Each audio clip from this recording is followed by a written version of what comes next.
A civil authority issued a child abduction emergency for the following counties or areas: Scranton, PA, on March 30, 2024, at 3:45 a.m. effective until April 1, 2024. 3:45 a.m. Authorities have issued an Amber Alert for a missing child.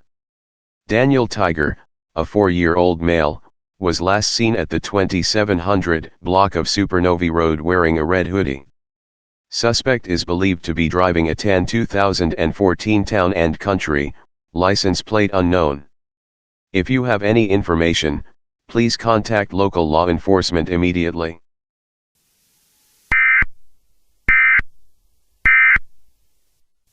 On its head, a pair of shoes for Louis and a dress.